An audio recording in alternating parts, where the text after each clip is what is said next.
Hello and welcome to KG Lyceum.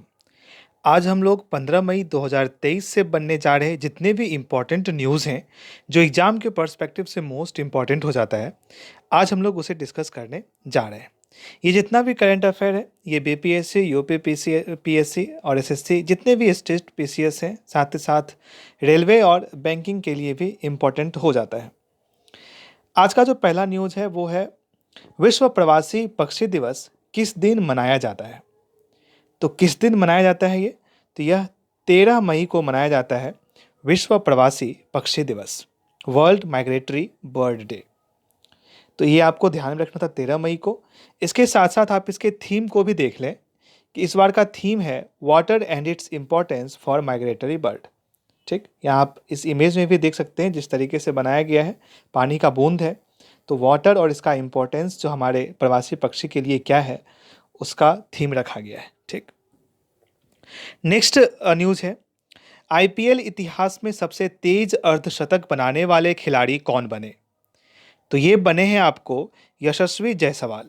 अच्छा perform कर रहे हैं ये, राजस्थान रॉयल्स की तरफ से खेलते हैं, जान लेते हैं। तो राजस्थान रॉयल्स की तरफ से खेलने वाले यशस्वी जायसवाल ने 13 गेंदों में अर्धशतक बनाकर रिकॉर्ड बनाया, यानी कि यह 13 गेंदों में 50 रन बनाए और इसके साथ ही आईपीएल के इतिहास में सबसे कम गेंदों में अर्धशतक जड़ने वाले खिलाड़ी ये बन गए।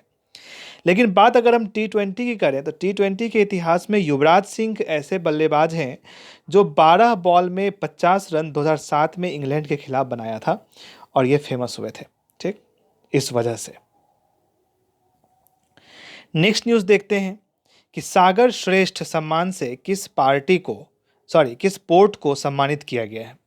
तो सागर श्रेष्ठ सम्मान किस पोर्ट को दिया गया है? तो ये आपको कोचीन पोर्ट को सागर श्रेष्ठ सम्मान दिया गया है। ठीक, जान लेते हैं न्यूज़ में क्यों है।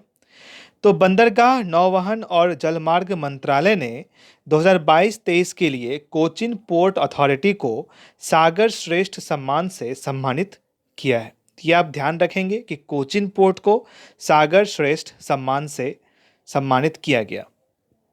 नेक्स्ट न्यूज़ देखते हैं कि माय गवर्नमेंट और आईएचएम पूसा ने युवा प्रतिभा पाक प्रतिभा खोज लॉन्च किस उद्देश्य से किया है?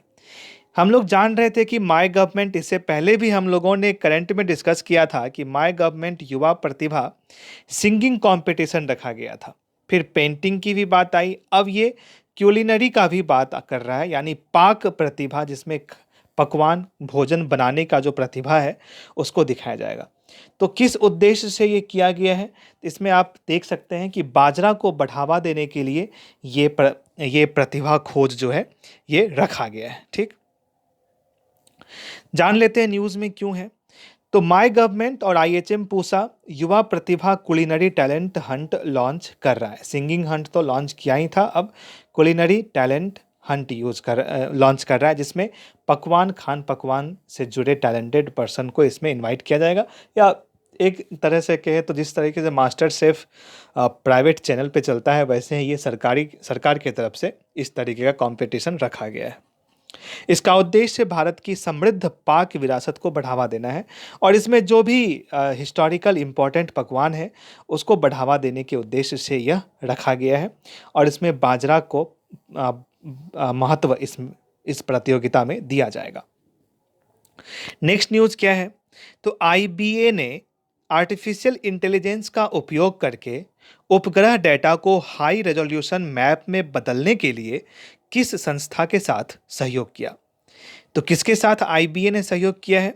तो नासा के साथ आईबीए ने सहयोग किया। जानते हैं न्यूज़ में क्यों है। तो इंटरनेशनल बिजनेस मशीन कॉरपोरेशन यानी कि आईबीए और नासा ने एक मॉडल पेश किया जो उपग्रह डेटा, सैटेलाइट के द्वारा जो डेटा लिया जाता है, जैसे बाढ़ का डेटा हो गया, आगजनी का डेटा हो गया, जितना भी आते रहता है आपदा, उसका जो डेटा है उसको अब क्या करेगा तो विस्तृत मानचित्र में बदल देगा। इस क्षेत्र में काम कर रहा है आईबीए नासा के साथ मिलकर के, ताकि बेहतर डेटा पता लग सके और एक हाई रेजोल्यूशन इमेज जो है वो ये उस पे पहुंच बनाया जा सके, ताकि सही समय पे सही डिसीजन लिया जाए।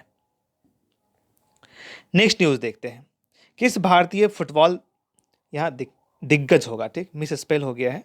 तो किस भारतीय फुटबॉल दिग्गज की याद में उनके जन्मदिन को AIFF ग्रास रूट डे के रूप में मनाया जाएगा? तो AIFF ग्रास रूट डे यानी all India football federation grass root day किसके जन्म दिवस के किसके जन्म दिवस के उपलक्ष्य में मनाया जाएगा? तो ये मनाया जाएगा प्रदीप कुमार बनर्जी के जन्मदिन को अब AIFF ग्रास रूट डे के रूप में मनाया जाएगा। जानते हैं न्यूज़ में क्यों है?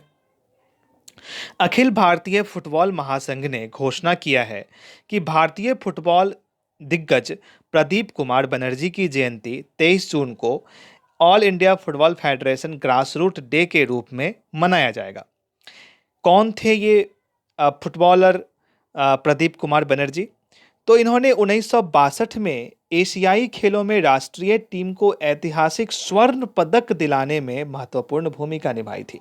यानी इंडियन फुटबॉल टीम को ये स्वर्ण पदक दिलाए थे 1962 के एशियाई खेल में।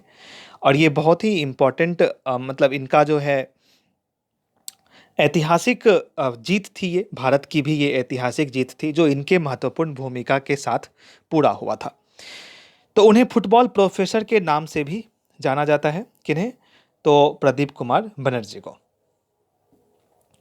नेक्स्ट न्यूज़ देखते हैं क्या है। ग्रीन वॉशिंग को रोकने के लिए RBI ने किसके साथ साझेदारी की है?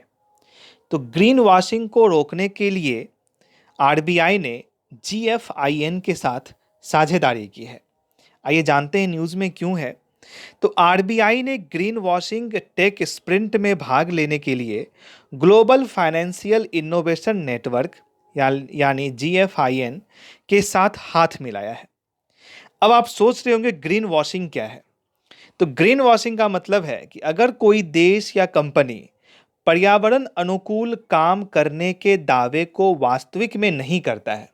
मान लीजिए कोई कंपनी कोई प्रोडक्ट बना रही है और वो कह रही है कि मेरा जो ये प्रोडक्ट बनाया मेरे तरफ से जो ये प्रोडक्ट बनाया जा रहा है ये एनवायरनमेंट फ्रेंडली है और ये वातावरण को नुकसान नहीं पहुंचाएगा।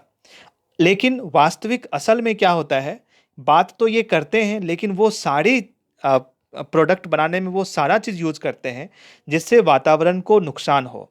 तो इसी को ग्रीन वॉशिंग कहते हैं। ठीक, कहना कुछ और, यहाँ आप देख सकते हैं कहा गया कि मैं ग्रीन हूँ और ग्रीन को रखूँगा अपने कोर में, लेकिन काम कुछ इस तरीके का करता है जिसे हम लोग जिसे एक टर्म दिया गया है ग्रीन वॉशिंग। इसका उद्देश्य क्या है? तो इसका उद्देश्य पर्यावरण सामाजिक या फिर गवर्नेंस से संबंधित जो भी भ्रम है, ठीक है, जो भी भ्रम है, जो भी निराधार दावे हैं, ये सारी निराधार दावों से जुड़ी तथ्यों को ये दूर करता है, आपको दूर करेगा जब ग्रीन वॉशिंग के लिए RBI GFIN के साथ साझेदारी करेगा। तो इन सारे प्रयासों पे ये अपना काम करेंगे। तो आज के करंट अफेयर्स में, आज के न्यूज़ में उतना ही न्यूज़ था जो इम्पोर्टेंट रूप से बना। जितना एग्ज़ाम के पर्सपेक्टिव से जो इम्पोर्टेंट था मैंने आप लोगों के सामने रखा। नेक्स्ट डे हम फिर इम्पोर्टेंट न्यूज़ लेकर आएंगे। तब तक के लिए धन्यवाद।